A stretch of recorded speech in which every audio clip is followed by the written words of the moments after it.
everybody, FunReviews here, and today I am showing off the new jacket, which makes sense because I have designed it after Peter Capaldi's Doctor, which makes sense because today is possibly the biggest review I will ever do here on FunReviews. It is the entirety of Doctor Who Series 9, from last Christmas all the way through to the Husband of River song. So, boy, biggest review I've ever done here. Let's not waste any time. Let's jump right in to Doctor Who, the complete Series 9.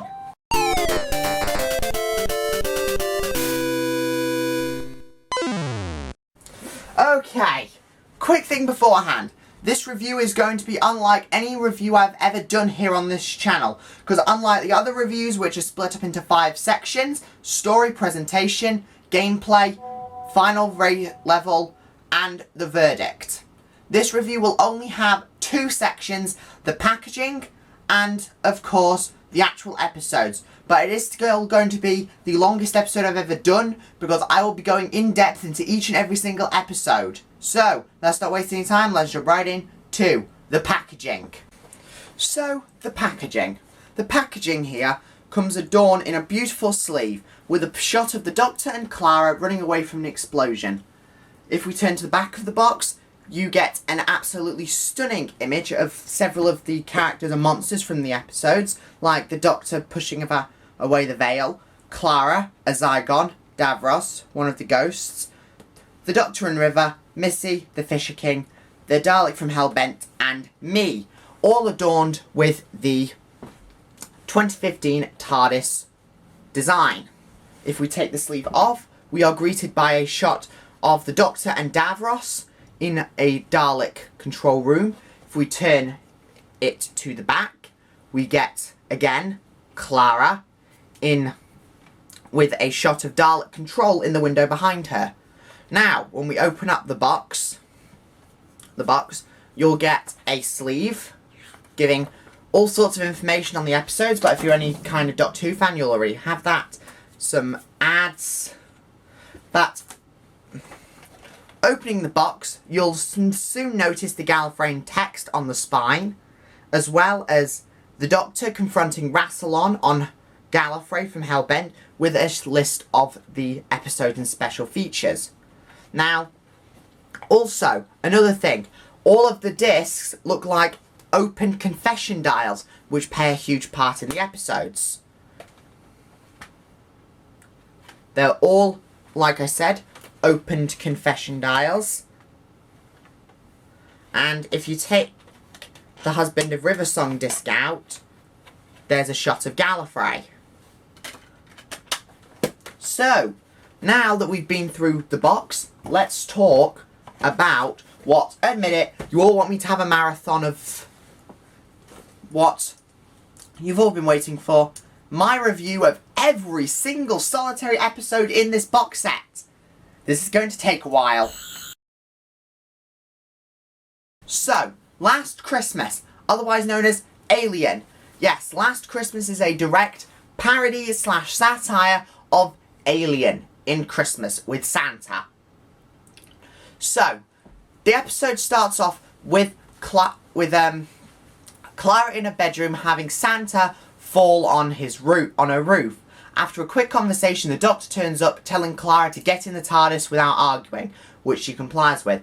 Then they go to a moon base and find the Cantrefari, otherwise known as the Dream Crabs, who pretty much are facehuggers from Alien, who induce a dream state, slowly taking over the host whilst digesting its brain. All very creepy and spooky. But the episode in general, it's very mediocre as Christmas specials go. It's not the best, but it's not the worst. It's no Time of the Doctor, and it is certainly no End of Time. But it does help for Peter Capaldi's first Christmas special. Now, let's talk about The Magician's Apprentice, the first episode of Series 9. So, The Magician's Apprentice, the first of the many two-parters of this story. The Magician's Apprentice is the first part in the Dalek story at the beginning of this series. We find out that that Missy is returned after being killed by a Cyberman, as well as freezing the planes in order to gather units' attention. So, Clara goes to talk to Missy and finds the Doctor's confession dial. Pay attention to the confession dial, it will turn up later and very prominent to the story arc. So, Missy and Clara find the Doctor playing an electric guitar in the 11th century.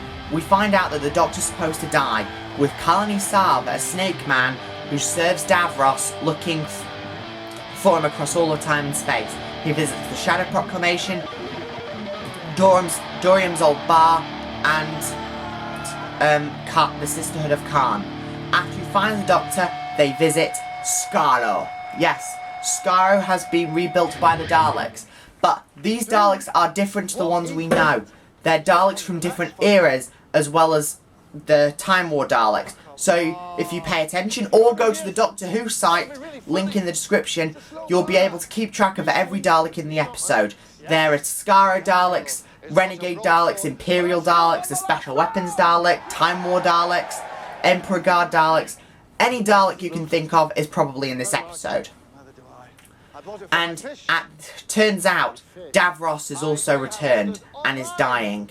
So, the Doctor must face his old enemy one more time, with the Daleks procuring the TARDIS, killing Missy and Clara and destroying the TARDIS. So, the Doctor is with nothing left to lose as we enter into the Witch's Familiar. So, the Witch's Familiar. The Witch's Familiar is a more Dalek-y story of the first two-parter of Series 9. You get to see many more Daleks. But, just quick recap. In the last episode, Clara and Missy died as well as the TARDIS being destroyed, and the Doctor is pushed to his very limits, to the point where he admits there is no such thing as the Doctor. It's just a title that's been passed on. But it turns out Missy and Clara survived, as well as the TARDIS hiding with the hostile action dispersal systems. But the Doctor is not done yet. He has to face his old enemies one more time, defeating them and on to more adventures. So now let's move on to the second two-parter of Series 9, Under the Lake and Before the Flood. So, Under the Lake. Under the Lake is the second two-parter of Series 9, with mysterious ghosts that the Doctor doesn't believe is ghosts and raves like a little kid about ghosts. The TARDIS doesn't like being there, but turns out when people die in this underwater base that's also a nuclear reactor, they come back as ghosts who try to kill more people to create more ghosts and awaken the Fisher King. But more about that in the next two-parter, which is Before the Flood. Now, let's talk about that episode. So, after this we're going to do a rapid fire round. Before the Flood takes place entirely in the past. The Doctor trying to face the Fisher King before anyone else dies and becomes ghosts. Now, let's go on to... Ah, yes. The girl who died and the woman who lived. So who's next? I don't exactly remember all the names. I may be a Doctor Who fan, but I'm not the ultimate one. So, the girl who died and the woman who lived is the third two-parter. Blimey, there's a lot of two-parters in this season. Is the third two-parter with a Shielder, who's a young girl living in Viking times, with the Doctor and Clara constantly going on adventures, and after killing a love sprite in the TARDIS, the Doctor goes to wipe his shoe on the grass. When they're captured by Viking, this Viking village declares war on a warrior race called the Maya. A Shielder dies, the Doctor brings him back, declaring that, I'm the Doctor, and I save people. Well, saving a Shielder, but bringing her back permanently. She is now functionally immortal. She can't die. Now for the woman who lived. The woman who lived takes place many centuries after the girl who died. A Shielder has forgotten most of her past and simply goes by me. Not a Shielder, me. And the Doctor is searching for an amulet. But so is a cat-like species. This cat wants to bring back his race and take over this planet. So a Shielder saves it. A Shielder saves the day. Now, let's move on to... the Zygote Invasion. Stephen Moffat, what the hell is wrong with you? quick thing beforehand. I need to run you through something that happened 2 series earlier. Something happened in 2013. Doctor Who turned 50 years old. As well as New Who turned 10 years old. But the Zygon Invasion is the functional sequel to The Day of the Doctor. With 3 Doctors, 2 Osgoods and 1 Treaty. Now, Stephen Moffat, this is where you screwed up. You do not use the 50th anniversary of flipping Doctor Who as a means to set up, frankly, a mediocre 2-parter. You just don't do that. It's okay if the 50th set up one thing and then you add to it. But he's openly admitted in an interview to using the 50th to create the Zygon Invasion. You do not do that. The 50th is the 50th anniversary. You don't touch it. You treat the 50th anniversary of Doctor Who like gold dust. Well, you treat any episode of Doctor Who like gold dust, but still, you do not treat it as anything more than pure gold. So, let's talk about this episode. Like I said, it's frankly a mediocre episode. The Zygons are breeding on Earth, living in peace and harmony, but unfortunately, a splinter group decided to declare war, with the Doctor giving his greatest speech ever, Clara being captured by the Zygons, the peace treaty being restored, and another Osgood again. Now, let's move on to... I don't want to say it. Well, I'm not going to be reviewing because I already did a review on it, link in the description. Sleep No More. It sucks. End of conversation. Now, for Face the Raven, Heaven Sent, and Hell Bent. The first 3-part, well, the second 3-parter of New Who. The last 3-parter we got was Utopia, the last of The Sound of the Drums, and The Last of the Time Lords, which was the Series 3 finale. Now, does this 2-parter hold up? Well, yes, it does. Face the Raven was Clara's final episode playing, well, actually second to final episode, playing Clara, which Rigsy, a friend Clara made in Series 8, turns out to have got a mysterious tattoo, which is counting down. Turns out he's had a quantum shade placed on him, which you could run across all space and time, and still, it would find you and kill you. But, it turns out, a shielder placed the quantum lock on Rigsy, because she's working for the Time Lords. Clara dies, Rigsy moves on, painting the TARDIS as a memorial. The Doctor is sent away to begin his adventures of Heaven Sent and Hell Bent. Now for Heaven Sent. Where do I begin? This episode is perfection incarnate. I have never seen an episode so amazingly stunning, so visually appealing, sound-wise, it's beautiful, acting spot on, movement precise, environments perfect. I have never seen anything like it in all my days of watching Doctor Who. It's just perfect.